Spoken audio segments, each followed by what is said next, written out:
And so, yeah, as Dr. Kujakar mentioned, I'm in my 4th clinical year of surgical residency, spent 2 years in the lab doing something very, very different. I was studying the effects of immunotherapy, so anti-PD-1 and anti-CTLA-4 therapies, and looking at what it did to, on a cellular level, to patients like you. So today I'm going to be talking about something very different. I'm really excited about it because I think that it's really the future of medicine in this country, and not just in oncology, but across the specialties. So to start, I have no disclosures. And I chose to begin with this quote because I think that it really reflects where we stand today. We are on the precipice of a paradigm shift when it comes to how we will be delivering health care in this country. And I think where we're going is towards an integrative approach, so combining both non-traditional therapies, which are being studied more and more, and we're receiving more and more information about the benefit of such therapies, and combining that with conventional or traditional treatments. So as most of you are probably aware, cancer care occurs along an entire continuum, so prevention and screening, diagnosis and treatment. For some of you, you'll go into remission. Some might recur and undergo treatment again. For some people, it's moving towards end of life and palliative care talk. And for many, cancer is really being thought of as a chronic illness. So people live for years with their cancer diagnosis and undergo treatment for years. And this places new demands on patients and families, and it challenges old paradigms. So the idea that an oncologist's job is done when treatment is complete is just not reality anymore. So as most of you probably know, the conventional cancer treatments include surgery, chemotherapy, radiation therapy, and then targeted immunotherapy.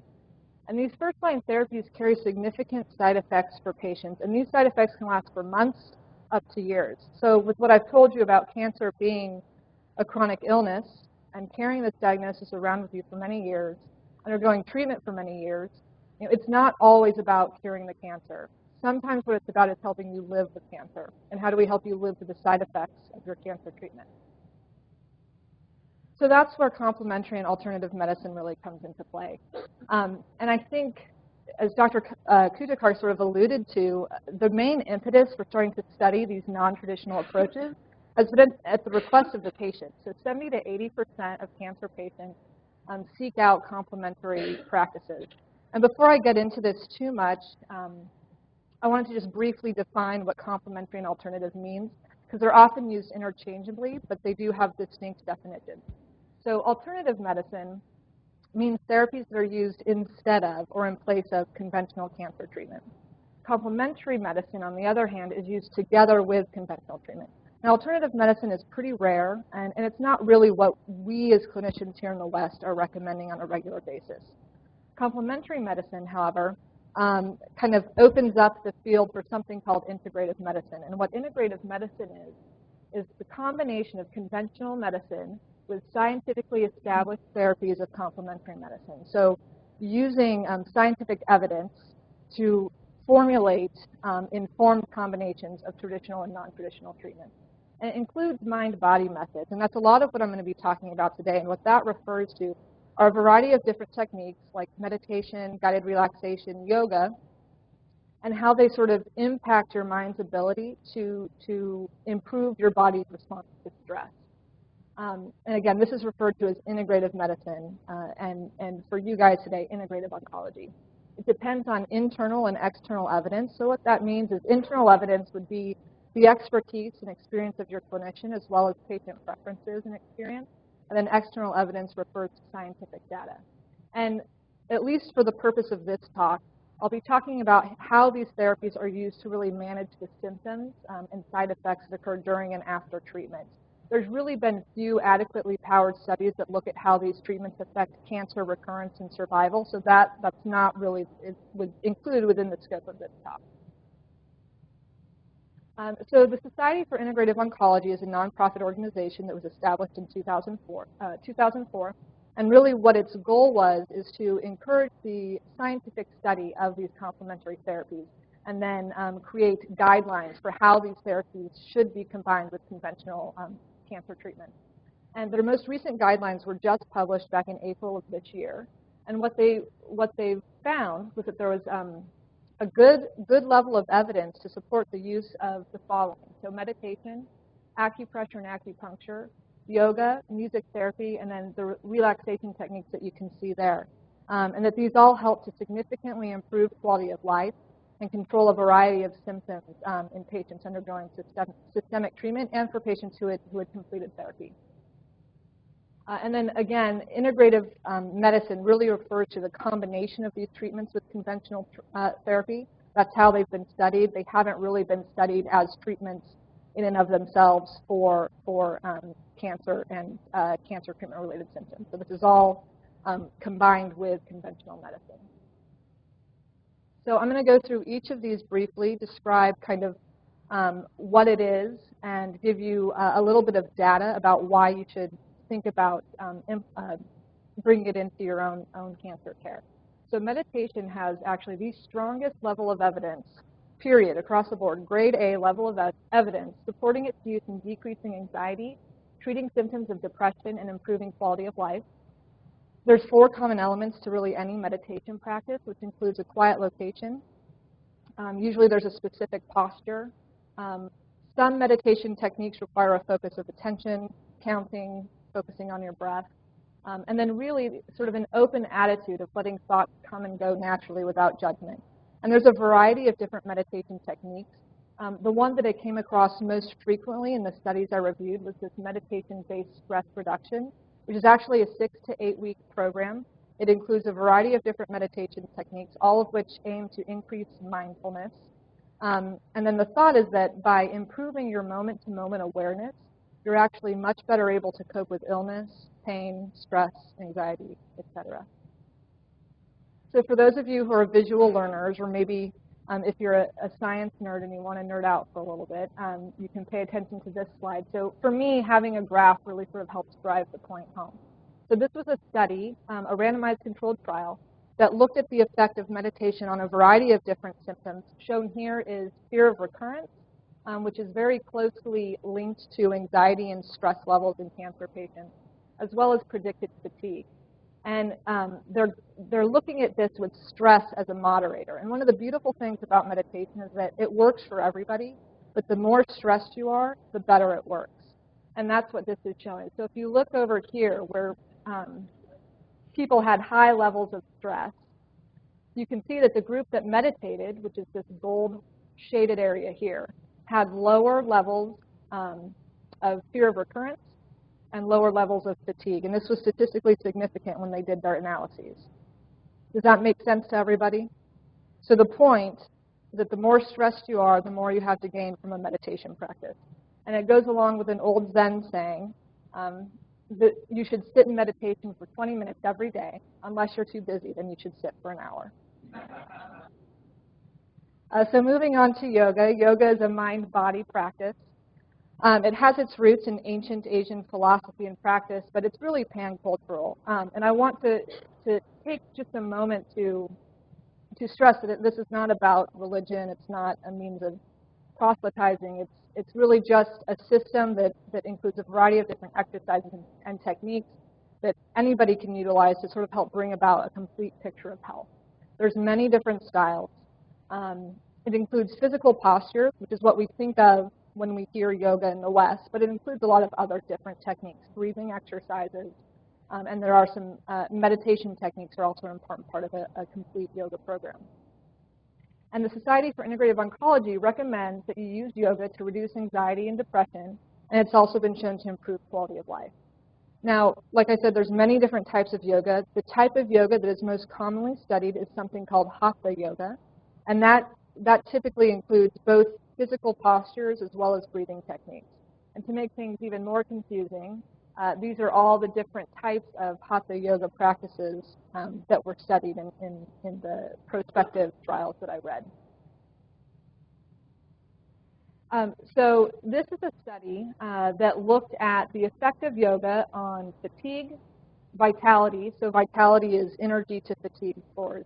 And then it also looked at the effects on inflammatory cytokines. So IL-1 beta is something that is increased in the bloodstream in response to states of inflammation.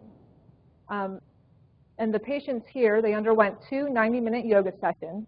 And what was really interesting, so all of these patients, they were encouraged to practice at home. They kept a yoga diary, so this allowed the examiners to sort of determine what their average number of minutes spent practicing yoga was per day over the course of 12 weeks. And what they found was that there was a dose response. So the more yoga you practiced, the stronger the effect. And it didn't take much. So the average minutes of yoga, when you just averaged it out over 12 weeks, was 25 minutes a day. 25 minutes a day. And this is the increased frequency yoga group here. Decreases significantly your fatigue, increases your vitality, and even has been shown to have a positive effect or an anti-inflammatory effect, so decreasing inflammatory cytokine levels. So this is a different study. This is looking at, this is called a heat map. It's a genetic heat map.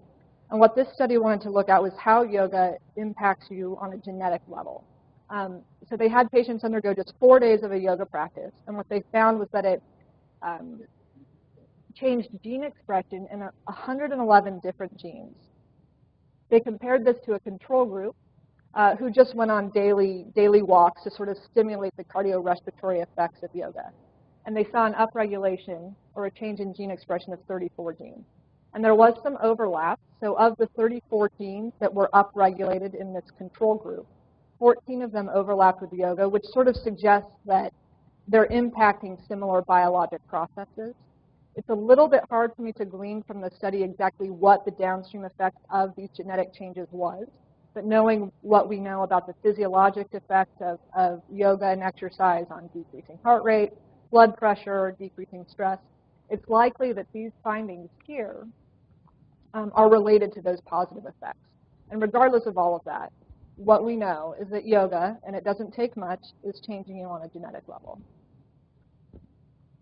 So acupuncture and acupressure is something that's been around for millennia. I think the first acupuncture needles were found in like 100 BC, and it's based off of the meridian theory in Chinese medicine, which states that you have all of these meridians or energetic channels through which qi, which is energy, flows. And you can see it's quite a complex system. And when these channels get blocked, it blocks the flow of qi, and this is what results in disease. So the point of acupuncture and acupressure is to stimulate these channels, opening up the free flow of qi, and thus returning the body to a state of homeostasis. We don't really have a good explanation for how it works from a Western perspective, but we have demonstrated its physiologic and psychosocial benefits. So acupuncture and acupressure has been studied in a variety of different, for the control of a variety of different symptoms. It's well established that it works well for chronic back pain. In the oncologic setting, there's a strong level of evidence to support its use in chemotherapy-induced nausea vomiting. So in this study, they were looking at how acupuncture affects particularly delayed chemotherapy-induced nausea vomiting, which is particularly difficult to control with the pharmacologic agents that we have today. So we had two groups. In one group, during their first cycle, they got acupuncture only. In their second cycle, they got a common medication that we use for nausea called Zofran.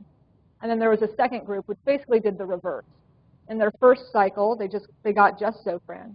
And in their second cycle, they got just acupuncture. And then they looked at how many incidents or occurrences of nausea and vomiting they had over the first 5 days after their chemotherapy.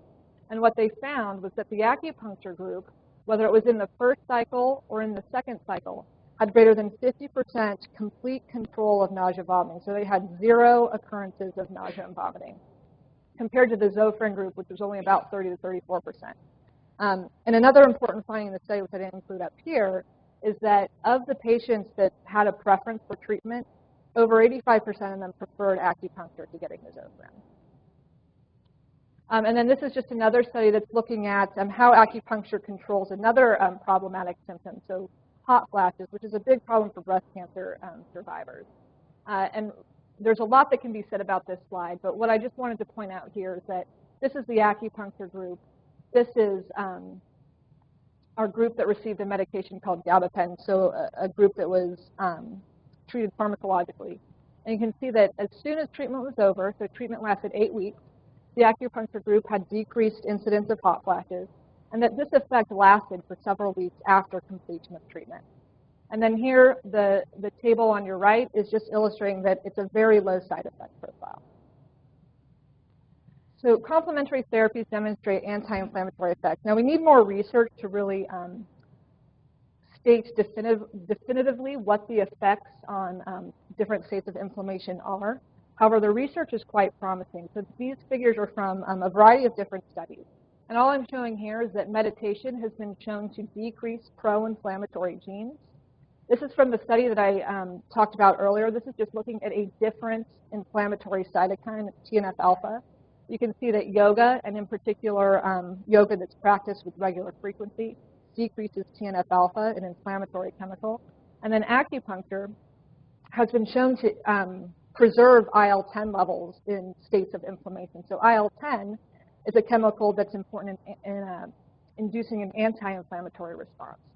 So for the sake of transparency, this is an animal study. The other studies that I presented were all human studies. But what they did was they looked at the level of IL-10 in healthy muscle tissue, which is shown here.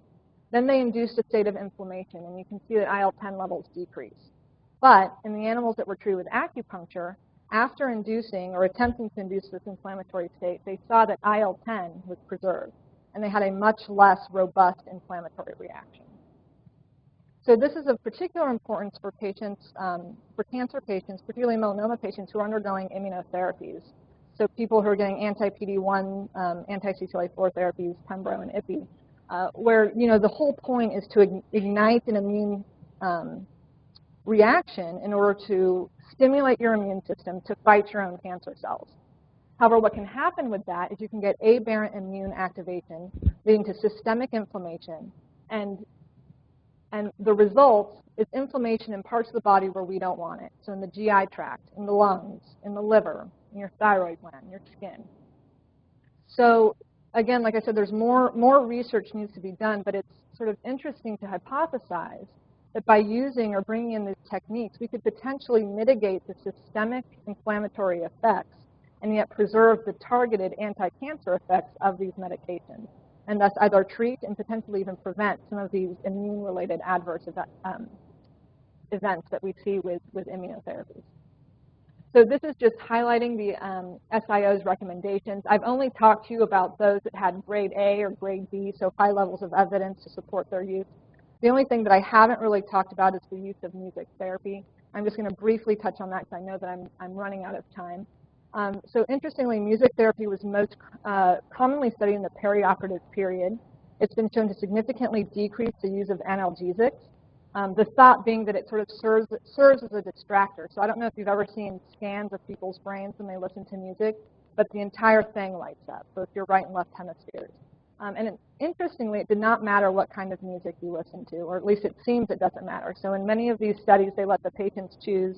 They chose anything from country to jazz to nature music, and it all had similar effects on decreasing blood pressure, heart rate, improving stress, decreasing pain.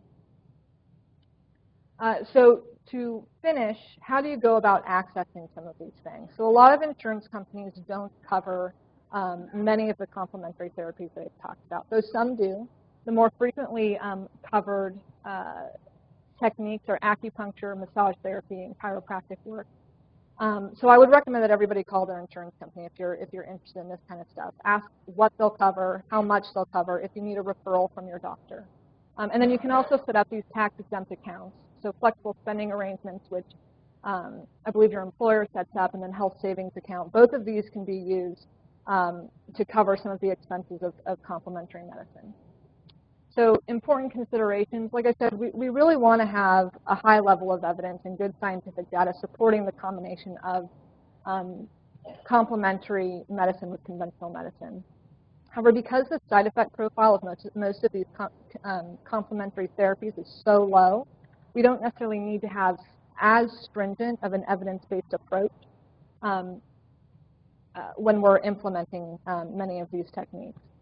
And then obviously cost of therapy is an issue. So upfront for the patient, some of these can be pretty costly. I think acupuncture appointments can be $80 to $120. But when you look at the burden to society on a whole, it's a much lower cost of therapy. So how do you go about implementing an integrative approach to your cancer care? So we unfortunately don't have an integrative oncology department here yet. So I've tried to sort of divvy up the techniques that I've talked about based off of where you might be along your cancer care continuum. So some of you might be looking at surgery. So I wanted to focus on those things that you can get done in the hospital. So for anyone who might be needing surgery, these are the things that I would recommend you explore if you're interested. So cryotherapy, I didn't talk about that. That just means putting ice on your incision. It has been shown to significantly decrease the amount of pain medication that you need after surgery. Music therapy, so there's some hospitals that will actually pay for musicians to come and play in the PACU. You can also bring your own headphones, rock out to whatever music you want in the pre-op area in the PACU. Yogic breathing, so it would be hard to do some postures in the hospital, but they've shown that many of the breathing techniques actually are just as effective at decreasing stress and anxiety. And then acupressure, so you can buy these little acupressure wristbands that will help with nausea and vomiting. Now, if you're outside of the realm of surgery and you're in systemic treatment, or perhaps you're done with treatment, that's where I would recommend you look at really kind of dedicating time towards a full meditation program, a complete hatha yoga program, and then seeking out regular acupuncture and acupressure if that's feasible for you. So these are some online resources. The top few have a lot of literature, so if you want to read through the studies yourself. The Science of Yogic Breathing has some videos that very clearly lay out how to do some of the breathing techniques that I mentioned. If you're interested in starting a meditation program, so I'm not particularly familiar with mindfulness-based stress reduction, but the Atlanta Mindfulness Institute does have people who are trained and can take you through that.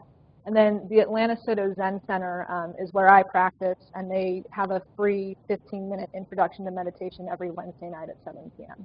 So feel free to look those up if you'd like. I unfortunately cannot stay for questions after all of this because I'm on call at another hospital, but I can take questions now. I don't know if we have time. And this is my email. Please do not hesitate to email me if you have any questions. That's it.